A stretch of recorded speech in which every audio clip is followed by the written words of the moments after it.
SEC Media Days is in the books. Let's go. Yeah! Talking ball with the SEC squad, sponsored by Game Time. From Alabama to Tennessee, from Georgia to Oklahoma, from Auburn to Texas, it's the local experts of the Locked On Podcast Network bringing you scoops, breakdowns, and the most comprehensive preview of the upcoming SEC weekend. It's the SEC squad, and we have a seat for you. Hurt feelings and thin skin are prohibited. Squad up, you're part of the SEC squad. Yes, welcome on into the SEC squad post SEC Media Days edition. I'm Zach Blackerby, the host of Locked On Auburn, filling in for Chris Gordy of Locked On SEC. I guess he had too much fun at SEC Media Days this week. We don't know where he is.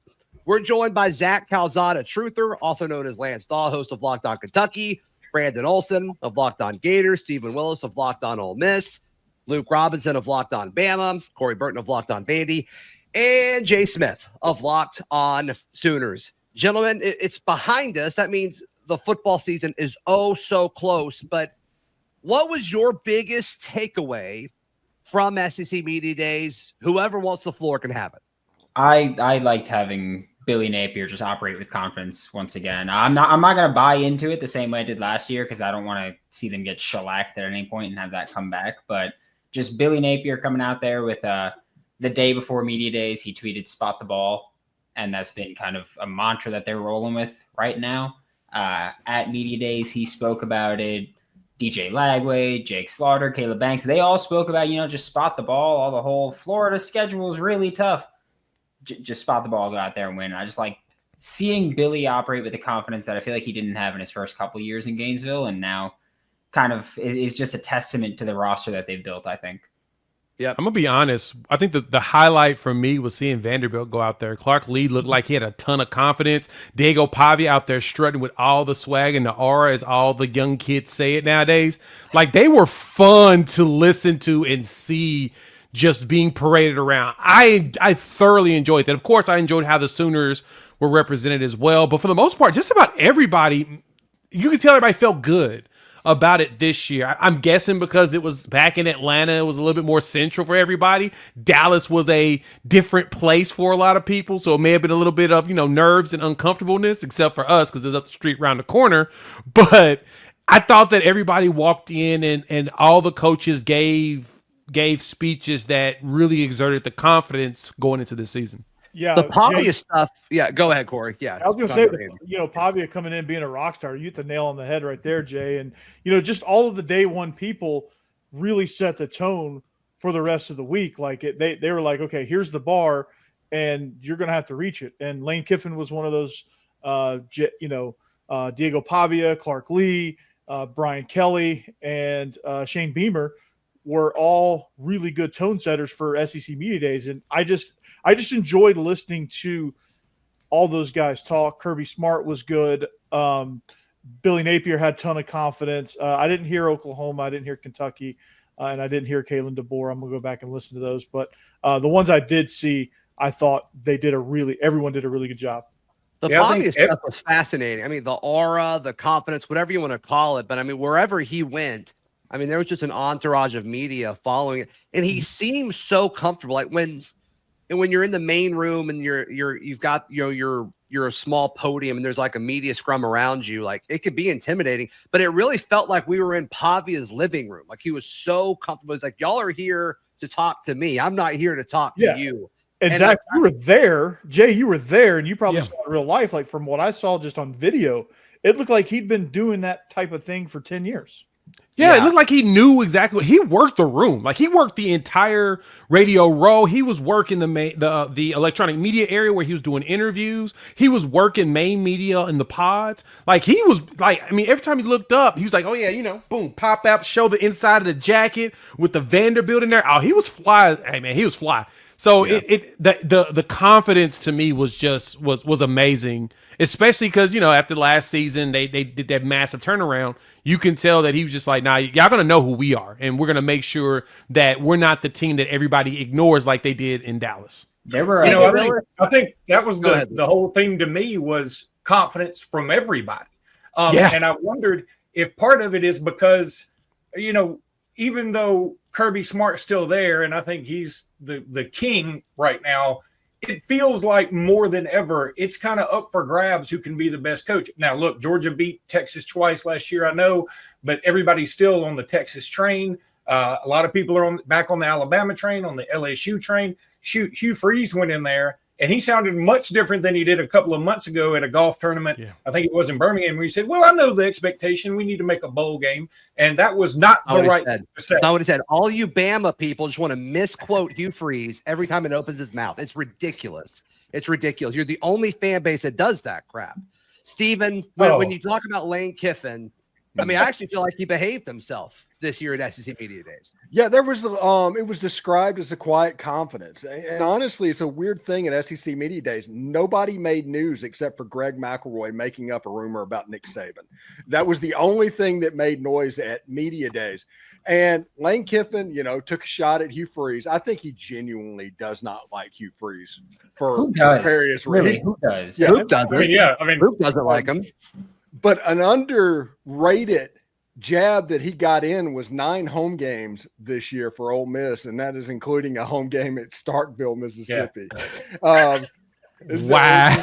Nobody's really talking about that. It just kind of flew under the radar, but yeah, that was including the game in Starkville for the 9 games in Mississippi. Yeah. Nah, him in that interview with Feinbaum was amazing. That was fun.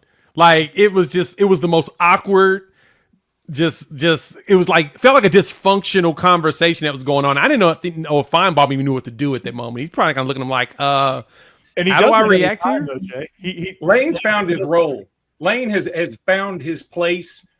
He had been, I thought, over the top too much a few times in the past, but now he's sort of relaxed. I mean, he seems like, okay, I'm good here, and I like it here, and I'm just going to be myself. I don't have to do too much.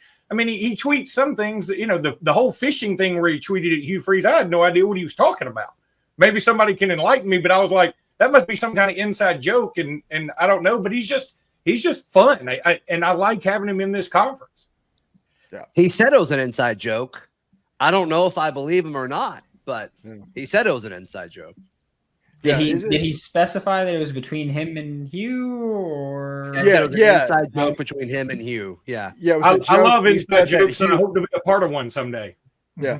Hugh apparently tweeted out a picture of, I think he said, a 2-pound bass. Yeah, that's what it was. Yeah, and so he goes out on the ocean and catches something big and sends it to Hugh, which I do not believe. I think there's other subtle meanings behind those tweets, but whatever they might be, who knows at this point. Yeah. And Freeze was asked about that or whatever, and he was like, he coached with Lane's brother for a while, so I guess there's a chance that they're family friends, but I don't know. I don't know if I fully buy it. So it's kind of like when Hugh Freeze said he was friends with Gus Malzahn, but every interaction they had was kind of frigid, no pun intended. So it kind of makes you wonder what's being said there. Well done, Steve. Nice. Yeah. There you go. There you go. We'll play, my friend. We'll play. I want to ask the guy playing the music with Sarkeesian, and they play the A&M song. That was so good. It's so terrible. And it was against Texas, so I think the whole conference was like, "Yeah, that's funny. Like that's funny." Yeah, somebody's getting fired. Oklahoma and Missouri fans are sitting over in the corner just laughing uncontrollably. I was cracking up. I just heard that next year, if they do it again, there's going to be a 5-yard penalty for everybody except Texas. So yeah, that sounds right. Fair point. Yeah, they want a level playing field, right? Yeah. Right. All right. Hey, in just a second, I want to ask all of you: did anything that happened this past week at SEC Media Days change how you feel about a team one way or the other? That's next, right here on the SEC Squad. Guys, today's show is brought to you by our friends at Monarch Money. Raise your hand if you like Monarch Money. All of you are raising your hand because Monarch Money is the best. Somebody give me something that after they downloaded Monarch Money, they realized they were spending too much on. Just somebody. Dude, takeout is the exact one. I'm trying to save up for a trip from my kid's graduation, and when I looked at how much I was spending on takeout, I was like, oh my God, this is not going to work for me to be able to do anything. If I keep this up, my savings is going to get depleted. I need to slow that down. Yeah, so I mean, it gives you all these insights on how you can save money, whether it's just in general or if you're saving up for a specific goal And they also can add with their dashboard, they also can kind of give you access to all of your investments. So it's everything you need all in one. So take control of your finances with Monarch Money. Use code LOCKEDONCollege at monarchmoney.com for 50% off your first year. That's monarchmoney.com. Code LOCKEDONCollege for half off your first year. Let's go. This is the SEC squad. Guys, once again, I'm opening up the floor to whoever talks first. Did anything happen this past week at SEC Media Days where it changed your opinion truly about a team? You go. You haven't talked yet. Man, Mark nothing Pope, anything interesting this week. Just kidding. No. We He said did he's have a taking Iowa scrimmage. job. Yeah, we did have a scrimmage with the basketball team. That's really the only thing that felt like happened this week because Mark Stoops didn't really say anything other than implying that Eli Drinkwitz is on a list of sorts. That was kind of the only thing that I took away from it, outside of the fact that he's like, yeah, this is hard. It's hard to stay in a job for 13 years. This upcoming schedule is going to be hard. We're laying all of our hopes on Zach Calzada and a young receiving core. I mean, I'm not fired up about this one bit. I'm actually going to be talking about it on tomorrow's show. Can't tell at all. No, dude, Yeah, it's going to suck. The beginning of the schedule sucks. I'm waiting for our basketball scrimmage against Purdue. That's what I'm doing right now. As someone who spent an entire offseason gassing up Zach Calzada just a few years ago, I know what you're going through. Man, there's only so much you can do. There really is.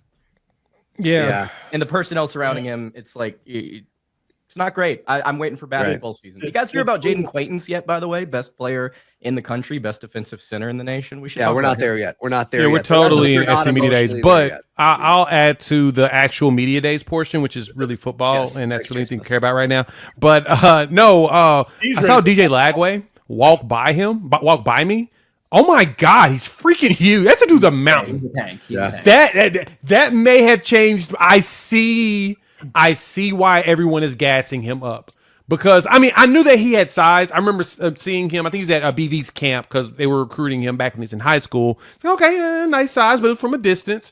But me and John, my co-host over at Locked On Sooners, we were walking out towards electronic media. He was walking in to go to the pods. And I looked, and I'm like, Jesus, Lagway? And he turned. I was like, dude, that is a nice suit. And he said, oh, thanks. And he said it in a deep voice. And John looked at me. He's like, wait a minute, that's DJ Lagway? I'm like, dude's a tank. Yeah, it's like you think he's like an edge rusher or like a tight Yes. end. Oh, that's a Yes. quarterback. Wow. Yeah. He's built like an edge. And so I kind of get it now. The question, of course, is that shoulder. He lifted it up and was playing around with it. You know, everybody had fun with that. So, but I do understand where the gas is coming on Lagway because the dude is freaking huge. Yeah, I think SEC quarterbacks are going to be better than people think. If you listen to the national narrative, you know, they're all questioning outside of Nussmeier and maybe Pavia, maybe a couple others. But for the most part, they're like, well, there's just so many question marks out there. But I think people are going to be very pleasantly surprised with the league quarterback play. Yes, because Lane Kiffin's known for having quarterback problems. That's what he's known for. Yeah. Not a single quarterback has ever done anything under Lane Kiffin. But Yeah. no, Ever. if you ask the national media, it's Arch Manning and everybody else. Like, That's a good My, point. they actually Where is walk Arch out of Manning, Steve like, truly Sarkisian. rank among SEC quarterbacks? Where would you 5 rank or Arch below. Manning? 5 or below. Wow. 5 or Why? below? So you're saying not top 5? Not top 5. No. I am in Top agreement. five, then. He's going to be a good quarterback, but right now he's not there. The only So good who are your defense, 5 that are definitely better than him, Steven? let's see, Nussmeier, Sellers. I think DJ Lagway is better than him. I know DJ Pavia. Lagway. Yeah, Brandon. Love that. Diego Pavia's ahead of him. And I think it He's comes down produced. to it comes down to a group of Simmons, Ty Simpson. I think Ty Simpson is going to be a good quarterback. I agree. I really do. And Manning just isn't quite there yet. His performances came against UTSA, ULM, and Mississippi State, the number 100 defense in the country over those 3. The one good defense that he saw last year, he got pulled back out of the game against the Georgia Bulldogs. Couldn't you say a similar thing? And Brandon, please correct me on this, but couldn't you say a similar thing about DJ Lagway? Like, didn't the bulk of his yards come in in one game. Was it Samford that they played? I mean, he had a huge game against Samford, but don't forget, DJ Lagway is still a true freshman quarterback that went 6-0 in games that he started and finished last year. I echo that with Georgia, Steven and and even Brandon on that, because for me, when it comes to Manning, not even being a hater here, it's more of we saw him in the Georgia game and they immediately yanked him right back out. Like, you could tell he was seeing ghosts, and it was more so because both quarterbacks were struggling, him and Quinn. And so you take Quinn out because he struggles and you need to change things up. You put Arch in there and it looked like he was not ready for it. Then you pull him right back out. That's where a lot of people have those questions. Now, granted, again, I have been on record saying I think Arch Manning is going to be a good quarterback, but I'm with Steven. I think he's maybe 6th in the conference right now, 7th if I go off of potential today. Hey, you got to dock some points too, because he looked like he was going to get his composite picture for Theta Chi. Pavia was rocking out. DJ Lagway was rocking out. I was like, Arch, man, have some flair when you come in there. No swag. His dad said no. His dad flew in to actually dress him and choose the suit for him. Arch Manning looked like a Sigma Chi president going to the dean to try and avoid probation. That is what he looked like at SEC Media Days. And Arch Manning caused Steve Spurrier to come out of nowhere to make a comment about him. Like, we hadn't heard from Steve Spurrier in a long time. Yeah, and all you haven't. Here he comes out of nowhere. Thanks, Steve. Appreciate But that. that's not Arch's fault. And Yes, that's the one thing that does bother me a little bit about Arch. Didn't ask for a lot of this. A lot of the national folks are just lauding him with praise. And again, I like him. I wanted him to come to Alabama. I think he's really good. I think he's going to be good. I just said today, no. Right End of now. season, I think he finishes top 5. With Steven's list, though, like y'all would put Pavia ahead of Arch Manning, like today? At this moment, he's produced. I would. All in I agreement put on that? Mateer ahead of him too, right now. Pavia almost beat Texas last year. I mean, Pavia is just one of those dudes. He's got a Jalen Hurts vibe about him. Yeah. You kind of got to give him respect for the fact that he did take Texas to the distance. So yeah, I probably would put him ahead just this for now. But again, I think Arch does end up top 5 at the end of the season. Me too. I was going to say for Steven's list of who's above Arch right now, I was more argumentative, I guess, about Ty than Pavia. I feel like I've seen more from Pavia, and there's more action. You got to 5, I think, before you said Ty. I think he did. Yeah. Mm-hmm.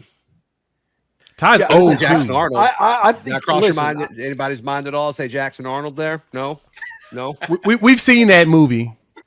We're just ready to see what the sequel looks like. Jackson Arnold to me all week at Media Day. Look, I've seen this movie. I'm ready to see what the sequel looks like, and most likely the sequel is going to be the sequel is guaranteed to be better than the original. But I've already seen the original. I'm still going to go in there with some little bit of cautiousness behind it, but I think he'll be fine later. Lance, I just 20-second pitch for Zach Calzada, just real quick. Gosh. Oh man. You don't have to. I'm not forcing you. I'm not forcing you. I'm just please He's don't make me pausing do away this his right now. seconds. Please don't let me. I don't want to see. I'm trying to buy up the time so I don't have to explain it. All right, There's time's no up. reason. Time's up. All right, final parting thoughts from SEC Media Days, anything we missed out on, as well as, all right, fall camp. It's right around the corner. Next on the SEC Squad. All right, final few minutes here. Anything else from Media Days that we haven't touched on? We haven't really touched on Missouri a whole lot. We really haven't said much about Kalen DeBoer either. Luke, you wanna take that over? What do you think about how DeBoer handled himself? I thought DeBoer was fine. Jimmy and I had been begging, like, hey, just go up there and be yourself. Don't try to do anything crazy because you are kind of boring. I don't mean that in a mean way. He's just not. He doesn't have the flair and he doesn't have the riz of Nick Saban. So, I mean, he needs to just go up there and Nick be Saban's himself. got He's going to riz. give you a lot of coach speak. Y'all like riz? Listen. I love the terminology. I'm not gonna hurt. No, I'm not criticizing it. No, I think you said it right. Like, I think you used it in the sentence in the correct way. Yeah, that was great. Look, I just learned it like last week, so I feel I wish y'all hadn't brought it up. I'm sorry. But no, I think we're all like, well, I think we all thought like Nick Saban, Riz, and we're like, yeah, okay, yeah, that works. I'm buying Well, it. because Nick Saban has. I mean, think about it. He the Ezell, Robbie Zell, the way he reenacts them or whatnot, it cracks you up. But that's Saban. Like he has the personality when he comes into that, even though it's super dry. Guys, all right, we hinted at it earlier. Greg McElroy's comments about. Talk to somebody. The source is good. That's why I'm saying this. I wouldn't say if the source wasn't good, but I expect him to return to coaching. I will agree with him on that. I expect him to come back to coaching, but ain't gonna be no time soon. But why? Or maybe to the NFL. Yeah, that's NFL's the only thing. I could totally see him going to the NFL. Yeah, believe it or not, I actually talked about this on my show, and I was discussing like the different places he could go. First thing that came to mind was an NFL front office. I mean, if he's coming back to the sport in any way, shape, or form, it's probably to the NFL or to Alabama in some sort of like recruiting capacity. I don't know. Either way, it's probably not going to be as significant as McElroy made it out to be, or as it was blown up to be, I should say. Is he wired though to be like not the guy somewhere? No. Yeah, No. And maybe this is a Belichick, North Carolina situation where he wants to get back on the horse and wants to go. I guess he doesn't have anything to prove, but if he wanted to go out there and show that he still got it, he absolutely could come to a place like Kentucky whenever this season goes down the drain here. He's making plenty of money on game day too. Do y'all think he's scared of Dave Portnoy going to Fox?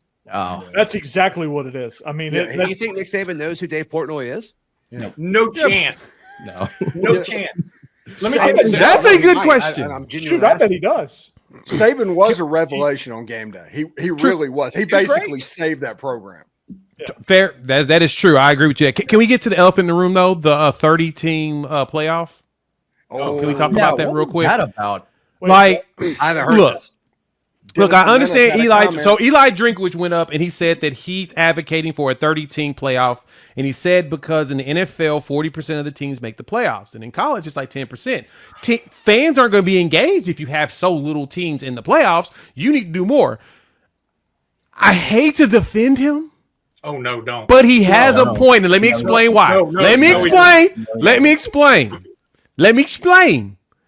FCS as well as D2 do a big 64-team playoff setup. Now, let me explain. The problem why it couldn't work here is you got too many teams.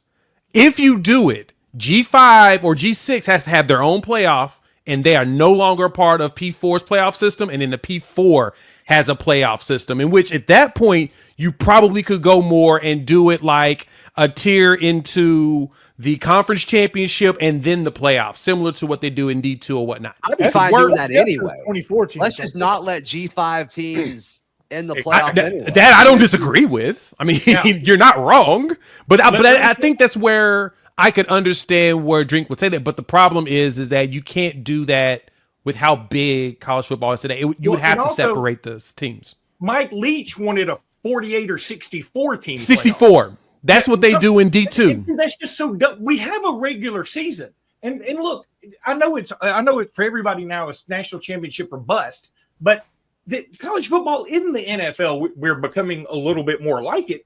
But at the same time, look at what you saw on Twitter this week with Indiana. Indiana last year gets in with an 11-1. The only team with a pulse they played was Ohio State, and they lost. They get in the playoffs, and they get buried. And guess what they did this week? They canceled a home and home with Virginia in lieu of playing some other soup can. And so I don't want to see that. Virginia. Yeah, Virginia's not even that good. I want to see good on good. But they play 9 conference games. Yeah. I almost said that with a straight face.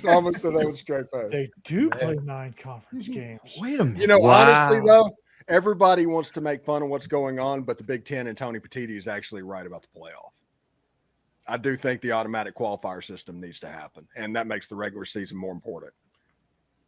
I think it would make like 3 or 4 games every weekend in November in the SEC matter. Like it would be awesome. Oh, you don't want a team playing like Mercer a week before an important rivalry game or anything like that? So I know you're taking a dig, but like look at what Auburn did before the Iron Bowl last year when Texas A&M came to town. I mean, Texas A&M would have been a team fighting for a spot in one of these playoff spots. and then Auburn beat them in 4 overtimes or whatever. Like that game would have mattered so much more in this system. What did they do the year before that? Actually, can we run that back? Was that the New Mexico State year where they lost right before? Ooh, Yes. Corey should have asked At the crib. Shots Oh my fired. gosh, The Vandy State Aggie Doors. dude. Y'all, I've got family. I got family in town, and they just moved to New Mexico from Maine. Oh, And I was asking like what town they're from or whatever, and she's like, and I'm like, cool. So like, what teams do they pull for? And they're like, oh, so we're like 15 minutes away from New Mexico State. They have a football team. I don't know if you like follow them or not. And I'm like, you're like, are get you out. trolling me right now? They're like, what do you mean? Do you And know like, what they beat ranked? Auburn a few years ago? They're like, no, they didn't. Yeah, it was awful. It was like the worst night ever. Yeah, that happened. That happened right before I actually took over Locked On Vandy. Like that's right before we started, actually. Yep. Yeah, and it rains spiders in New Mexico, so nobody wants to live there. Yep. Yep. And those All right. names are Walter Good White. word for that. Did y'all think it was interesting there's like a distinct difference on like how some coaches handled the rev share questions and how other ones didn't? Well, the thing Some is, were Joe got like, general managers.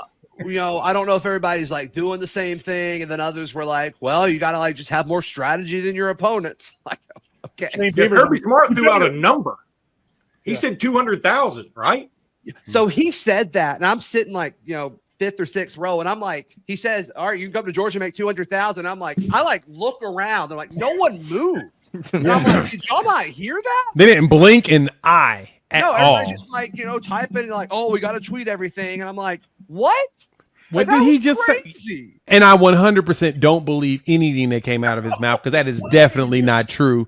I mean, yeah, no. But it's funny that he said it like that. I guess for me, the question is, as we wrap it up and you talk about the NIL and how some people handled it or whatnot, I know that the going rate for the higher the player, the more it's becoming. But once you actually have the cap, well, let me put it this way. Do you all think that teams are operating that are spending a ton of money are operating in the thought that they're just going to go over the cap and nobody's going to stop them? Yes. I will say that just on you saying the cap is an interesting thing that, or at least what I thought was interesting, Saying what the Billy cap. Napier said during his was that Billy Napier said that they don't look at it like a salary cap. They look at it like a cash budget, like a baseball team. And so, because you do get the combination of revenue sharing and NIL, and you can use it however you're going to use that, like, which an interesting topic is like Lagway. Are you going to pay Lagway through revenue sharing or NIL? Because NIL needs to go through a clearinghouse. You can justify any amount you want for a kid like Lagway. And then I can pay revenue sharing to a recruit who doesn't have to go through the NIL clearinghouse because it's not NIL, it's revenue share pay. And so I think like looking at it like that, we're going to find out which teams are really ahead of the curve and managing this properly and which ones are going to fall behind. So there's Lane obvious Kiffin. loopholes with all of this, Yeah. but like with the rules that are written in the settlement is if it's a school introduced third party NIL, it's supposed to count towards the cap. Are they going to do that? Like how closely are they going to look at all of those things? The settlement said it doesn't. The settlement said it doesn't count towards You have the cap. ADs that think that it does, and they're being That's the told funny by- part. You have the Yeah, un-AD. yeah. told by the same people. They're all in the same meetings together. So We can obviously see that some people are listening and taking proper notes and others are not. Also, again, and some you can people tell it's who actually- has it general doesn't matter. managers who are into it and not because, that part does not count towards your cap. The problem is the $600 limit goes to the accounting firm who Deloitte. is doing Deloitte, who's creating nothing but more problems by sending back collective deals that are like $2,000. Like, what are we doing? I understand if it was $200,000, you've got questions. A $2,000 deal where they just got to post on their social media about the collective and all of that. Because remember, the collective's purpose now is to help with the marketing component of getting players NIL deals. So they now are a legitimate business that is helping players get NIL deals. It's stupid to stop. When you stop at 2,000 like that and you deny them and say, well, it's from a collective and I don't know if it's legitimate, even though you have all kinds of things and deliverables you have to do, you just opened up for lawsuits in which it went right back to them to say, you guys are violating the settlement. It's gonna never end, guys. What I wonder is, a lot of people say, well, some of these deals are out of whack. I don't know. I mean, DJ Lagway, for instance. I mean, what is he worth to somebody in Gainesville if he is out there selling for a car place? I mean, there's no telling. And the clearinghouse should not be able to say, hey, this is out of whack. If the car dealership's like, this is what he is, the market value is where you set it. It's what you want to give a person. And so I think that's where it's going to be a lot of trouble.